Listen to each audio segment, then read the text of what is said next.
Back in early 2020, when the whole world was grinding to a halt, something really weird was happening in Australia. An entire industry that was on its last legs didn't just survive the pandemic, it was actually brought back to life by it. Let's get into this wild, unlikely story. So get this, while businesses everywhere were boarding up their windows, a whopping 88 brand new independent newspapers launched across Australia, right in the middle of a global crisis.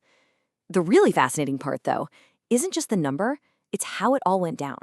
I mean, it's a question that sounds completely backwards, right? But the answer is this incredible mix of crisis, community, and yeah, a little bit of controversy that totally reshaped Australia's local media. So let's break down how this happened. Okay, so to really get the boom, you first have to understand the bust. In early 2020, things were dire. The pandemic's economic shockwave just obliterated regional news. Advertising money, the lifeblood of these papers, just vanished overnight. And we're talking about dozens of local papers, some over a century old, that were forced to stop their presses, maybe for good. But then, an intervention. The Victorian government swooped in with a $4.7 million program. And the plan was pretty brilliant in its simplicity. They guaranteed a full-page government ad for public health info every single week in over 100 regional outlets. For papers that were literally on the brink of collapse, this was a steady, predictable income stream when they needed it most. And the impact was immediate. One regional publisher put it very simply, calling the funding a lifesaver. And it really was. It wasn't just about keeping the lights on. This financial safety net accidentally created the perfect conditions for a whole new wave of local news to rise up from the ashes. So, who were these people stepping up to fill these news deserts left behind? Well, the answer is pretty much everyone. The crisis sparked this incredible surge of local entrepreneurship from a super diverse group of founders. And what's cool is that there was no single formula for success. You had two completely different playbooks. On one hand, in the town of Ararat, you had a team of pro-journalists who launched the Ararat Advocate. But then, on the other hand, you had a local guy in there, Courtty, Michael Waite, with zero media experience, who just decided his town couldn't be without a paper. He got 4 businesses to chip in $5,000 each, and just 20 days later, bam, the Naracoorte News was born. And these weren't just one-offs. This kind of thing was happening all over, and the whole media landscape got way more diverse. You had veteran journalists deciding to go solo, entire teams of laid-off staff who banded together to launch their own paper, smaller commercial groups stepping in to replace the corporate giants, and even community-owned nonprofits popping up to keep local stories alive. But, this rush to save local news wasn't all sunshine and roses. When you have taxpayer money flowing that quickly and with very few strings attached, it can open up a real can of worms. Let's take a look at the South Gippsland Voices, which launched in early 2020. Now, the crucial piece of information here is that its founder and editor, a guy named Don Hill, was a former local mayor who definitely still had political ambitions. So, this paper, it became a beneficiary of that Victorian government ad program we talked about, and it received about $60,000 in taxpayer-funded COVID ads. So let's connect the dots. You've got a paper run by a politician being propped up with public money. You can probably see where this is headed. The timeline here is just so telling. In 2021, Don Hill announces he's running for council again. He conveniently hands the editor role over to his wife, and then right during the election, his paper publishes these candidate ranking tables that, surprise, surprise, just happen to strongly favor him and his political ally. Yeah, unsurprisingly, this led to formal complaints.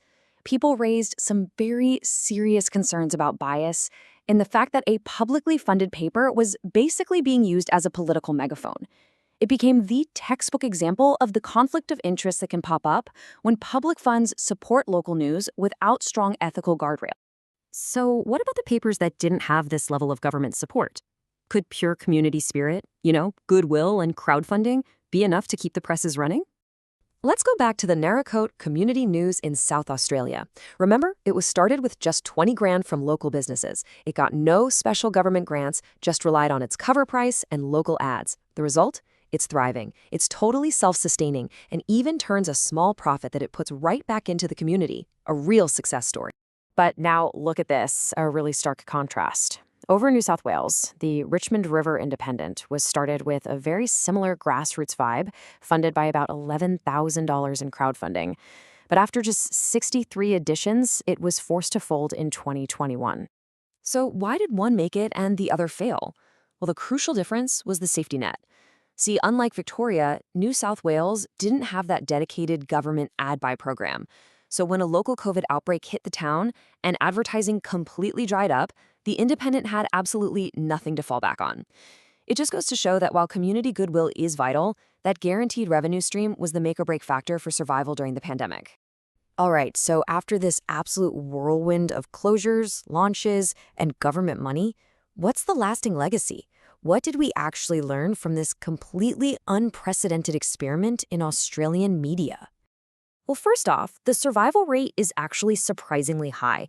Of those 88 new independent papers that launched, 69 are still publishing today. That's a huge success, right? It shows this wasn't just some temporary blip, but a genuine revival. But the main criticism of how this all worked was this.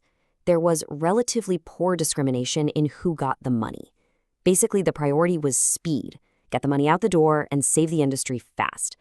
But that meant there was very little vetting of the outlet's quality, their governance, or, as we saw with the South Gippsland case, the potential for massive conflicts of interest. And this is really the complex picture that emerged from it all. You had all these different models, and each one came with its own unique challenge. The journalist-led ones had the skills, but they had to prove they could actually make it in the market. The community-led ones had all the passion in the world, but often struggled with financial stability. And, as we saw, the politician-led papers funded by government ads, they walked right into an ethical minefield. Which really leaves us with this final, crucial question. The pandemic proved, without a doubt, the public funds can be an incredibly powerful tool to save and even revive local news. But it also threw the risks into sharp relief. So the big challenge now is figuring out how we can support this vital public service without compromising the very independence that makes it trustworthy in the first place.